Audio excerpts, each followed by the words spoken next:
Hey Joe, I just wanted to give you this as a coaching tool for Daniel, and I'm going to share this with him at some point as well. Basically, he's still swinging the same way he did when he was 6 years old, and that he is moving his hands down as he's striding, and I think it starts with his stance in terms of his feet. He is duck-footed by nature, like a lot of people.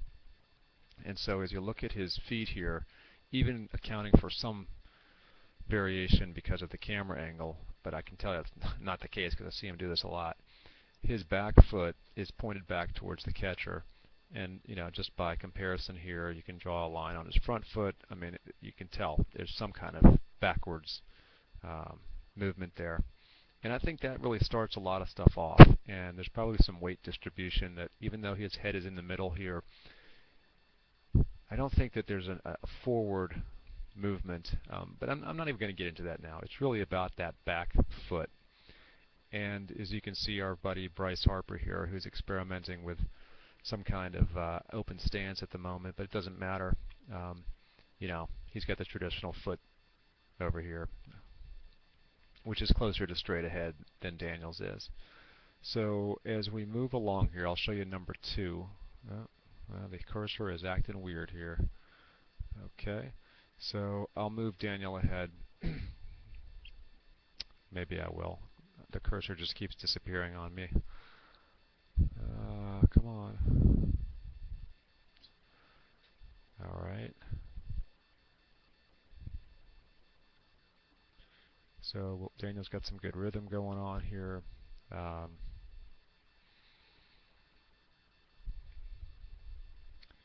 Okay, so what I'm trying to get to is front heel strike. And I'll be generous and say that it occurs right there. But you know what? The reality is his heel never really makes contact with the ground. And I'll show you that in a moment here.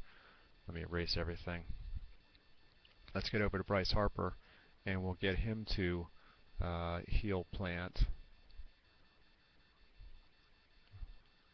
which we'll say is right there. Maybe right there, somewhere in there. It doesn't matter. Back it up, probably there. And you can see the huge difference in the upper body position and the arm position.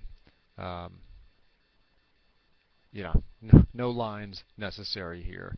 Daniel's hands have dropped, and he's about to sweep this bat behind him. And in fact, I'll let him do that here. Let's just let it play out. And there is a very telling sign that he's really throwing his hands out away from his body, and the bat's flattening out. That bat head, if he's doing things, I'll call it correctly,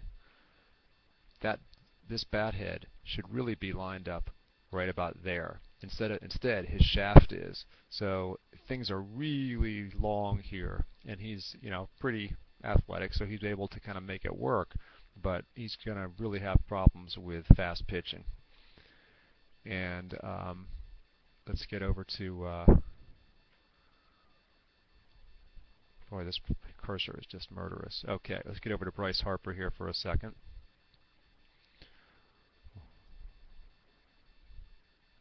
And we'll get to kind of a similar position. And you can see I'm about to, and it's gone a little far, but maybe in this back one you can see the position of his bat head.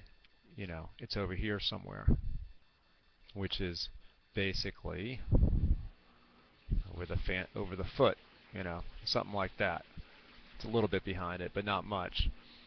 So a lot of stuff needs to get corrected here. I don't want to blow Daniel away with too much information, but I would say it's that back foot, and then there's a drill that I'm going to email you in a separate video that we can address, I think, the cause of some of the rest of this, and we'll get him out of, hopefully get him out of this kind of batting, because he's just not going to be able to consistently hit the ball against a fast pitcher. I'll just play it through here. You can see, I mean, I can kind of see it's got a big long arc, and you say, well, he's hitting the ball, but he's clearly squishing the bug. His weight is weird. That front foot spins out front, pointing towards the pitcher, if you will.